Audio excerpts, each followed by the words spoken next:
Pemirsa, jangan lupa subscribe YouTube channel Official iNews dan nyalakan loncengnya. Warga Jawa Timur mulai bangkit usai gempa yang mengguncang kemarin. Sedikitnya 8 orang meninggal dunia. Bagaimana kondisi korban gempa dan bagaimana penanganannya? Kami sudah terhubung dengan warga korban gempa Mujiati, Kepala Pelaksana BPBD Malang Bambang Istiawan, dan kami juga sudah terhubung dengan pakar gempa dari Institut Teknologi 10 November, Amin Widodo. Selamat sore Pak Amin, Pak Bambang, dan Ibu Mujiati. Selamat sore. Baik, saya ingin menyapa Ibu Mujiati terlebih dahulu. Ibu Mujiati, di mana Anda berada saat ini dan bisa Anda ceritakan bagaimana pada saat gempa ini terjadi? Waktu itu saya ada di rumah, di tempat ibu, sama anak putu saya. Terus ada getaran itu ya agak bandel, tapi saya langsung lari keluar ke jalan. Habis itu ada di jalan, getaran lebih cepat lagi, banter terus ambruk. Bagaimana kondisi rumah Anda saat ini, Ibu Mujiati? Ambruk semua, total. Ini Anda saat ini sedang berada di rumah? Ya, iya. Bisa Anda perlihatkan kepada kami, Ibu Mujiati, bagaimana kondisi rumah Anda saat ini? Saya di sebelah itu saya dibersihin.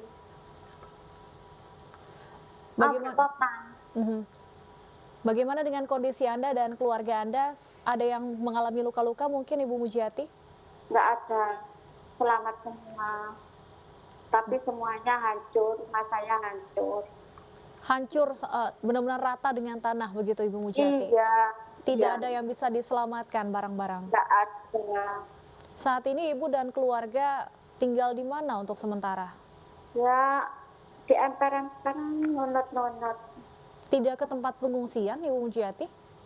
Masih belum. Belum ada lokasi pengungsian kah di sekitar tempat Ibu berada saat ini? Ada, tapi agak jauh. Agak jauh. Ibu Iya. tepatnya di mana rumah Anda, Ibu Mujiati? Di Majang Tengah Kerajaan, RT 8, RW 1. Baik, sudah ada bantuan yang diterima, Ibu? Ada. Apa yang kira-kira bantuan yang masih diperlukan, Ibu Mujiati? Sangat diperlukan. Ya, saya minta bantuan. Baik, saya renovasi rumah. Seperti apa, Ibu Mujiati? Ya, bantuan untuk mendirikan rumah. Bantuan untuk mendirikan kembali rumah yang sudah hancur ya, Ibu Iya. ya?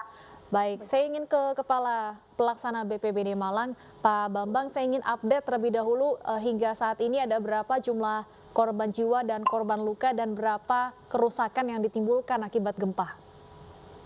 Ya, jadi untuk korban meninggal dunia itu ada 3 orang. Itu yang berasal dari semuanya dari Kecamatan Ampel Gading, Kabupaten Malang, yaitu dari Desa Wirotaman, Pak Manasri, dan salah satu desa yang berbatasan dengan Lumajang. Nah, berkaitan dengan jumlah kerusakan rumah, kita memang sudah 1.000 lebih dari rumah yang sementara masih update kami terus berlanjut untuk data-data yang ada. Itu kondisi sekarang sampai dengan hari ini untuk wilayah Kabupaten Malang.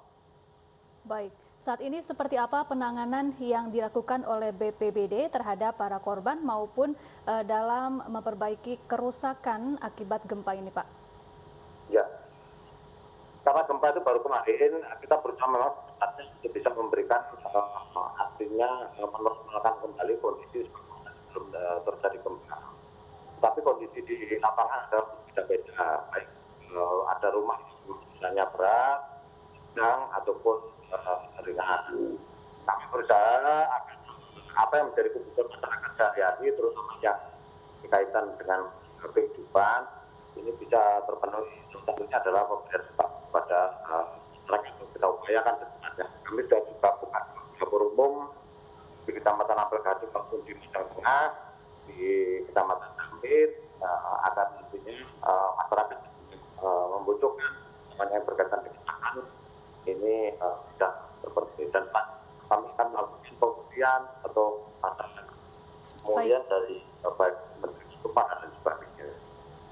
Pak Bambang, sejauh ini untuk proses evakuasi maupun penanganan korban pasca gempa, adakah kendala yang ditemukan dan apakah masih membutuhkan bantuan berupa peralatan atau logistik lainnya?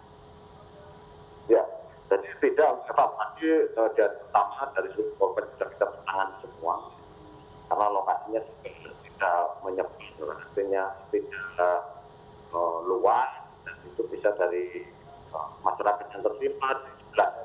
Ternyata tidak apa-apa. Mereka saling tahu dan menolong sehingga tertangani dengan baik dan lancar. Baik, saya ingin ke Pak Amin Widodo, pakar gempa ITS. Pak Amin, apa sebenarnya penyebab gempa magnitudo 6,1 yang melanda wilayah Jawa Timur ini? Jadi di wilayah selatan Jawa itu di seluruh Jawa, termasuk yang ada di selatan Jawa Timur, itu secara alamiahnya, jadi mereka tanah di Jawa tadi sudah didorong sama lempeng Samudra Hindia Australia yang menyusup di bawah Pulau Jawa. Nah, tiap menyusup tadi di bawah tadi itu menimbulkan gempa dari 0 km sampai 600 km. Jadi bisa terjadi di mana-mana. Nah, jadi kemarin yang terjadi itu di kedalaman 80 km dengan skala 6,1. Terus hari berikutnya tadi pagi di kedalaman 90 skalanya 5,5. Jadi Baik. karena pergerakan tektonik itu terus terjadi, maka tadi gempa itu tinggal nunggu antrian misalnya. Baik, Pak Amin, hingga pagi tadi masih terjadi gempa susulan. Apakah masih ada potensi terjadi gempa susulan yang lebih besar? Bukan istilahnya, kita nggak tahu lebih besar atau lebih kecil, tapi kalau gempa di daerah itu memang merupakan daerah rawan gempa. Nah, jadi memang daerah itu rawan gempa di sepanjang mulai dari Banyuwangi sampai Pacitan, dan itu memang takdirnya memang rawan gempa. Baik, kita kembali ke Ibu Mujiati, warga korban gempa. Ibu Mujiati, sejak gempa terjadi kemarin siang hingga saat ini sudah berapa kali gempa yang Anda rasakan, Ibu? Satu Yang kemarin kecil, siang. yang kecil 4 kali. Adakah imbauan yang diterima oleh Ibu Mujiati dan juga warga lainnya terkait gempa susulan yang mungkin akan terjadi atau antisipasi yang harus dilakukan? Ya takut ada gempa susulan lagi. Tidurnya ya di jalan, ada yang di jalan, ada yang di muka-muka rumah gitu, di tenda. Baik, apa yang disampaikan oleh petugas setempat di sana kepada Ibu dan warga lainnya? Ya dikasih bantuan sembako itu 2 kali. Baik, saya kembali ke Pak Amin. Pak Amin, tadi Anda menyebutkan wilayah rawan gempa dari Banyuwangi hingga Magetan. Adakah wilayah-wilayah khusus yang warganya perlu dihimbau untuk waspada terhadap adanya potensi gempa dalam waktu dekat ini? Kita berpikirnya bukan dalam waktu dekat ini. Yang terpenting itu adalah bahwa gempa yang terjadi di situ itu sebenarnya bukan yang pertama, itu sudah dari yang sekian kali. Skalanya juga sama sekitar itu. Ingat tahun 2003 dulu pernah terjadi, tahun 98 pernah terjadi, tahun 1960 juga pernah terjadi. Skalanya sama, kerusakannya juga sama, luasannya juga sama. Jadi artinya apa? Memang di kawasan di daerah Malang Selatan, Blitar dan lain sebagainya tadi, memang harus menyiapkan diri dengan gempa yang sama di tahun yang akan datang. Bukan di tahun yang akan datang. Harus setiap saat bersiap dengan gempa yang sama tadi. Artinya mitigasi gempa warga di kawasan yang rawan ini sejauh ini masih minimkah, Pak Amin?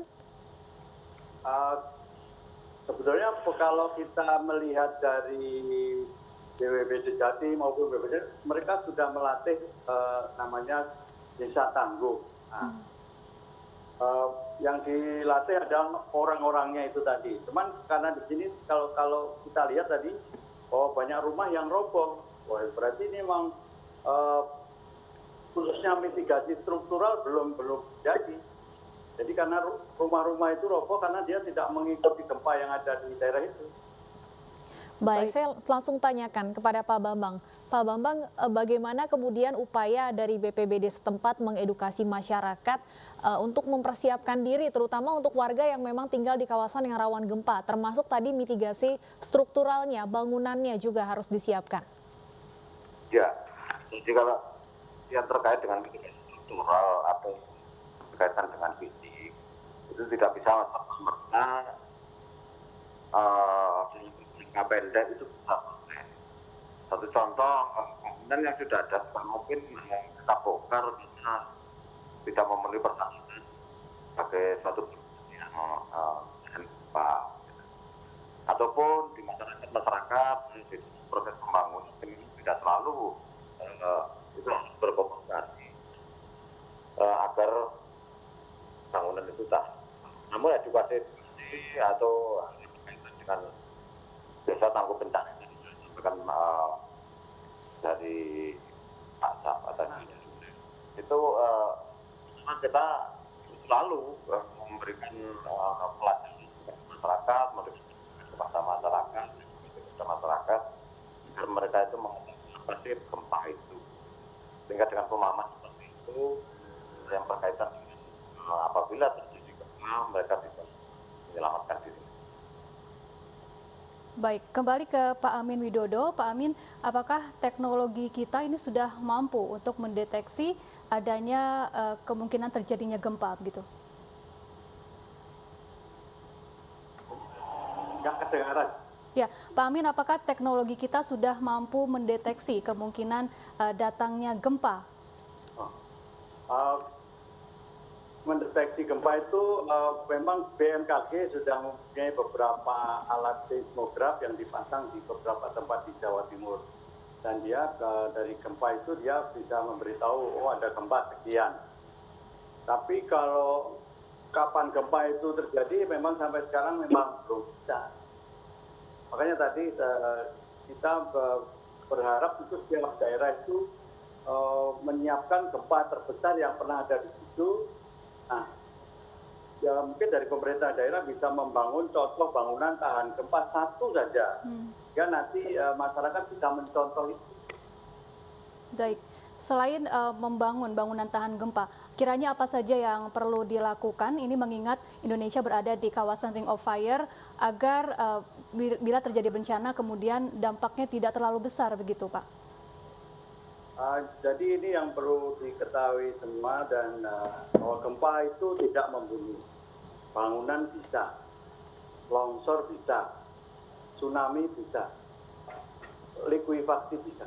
Nah, di daerah pantai selatan Jawa mulai dari Banyuwangi sampai ke Pacitan itu semua rawan tsunami.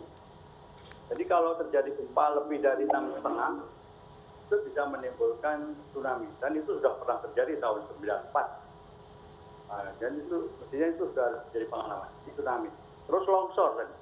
Jadi kemarin juga ada ada satu orang ya masyarakat yang kelongsoran batu semacam itu. Nah, itu juga harus diperhatikan ya.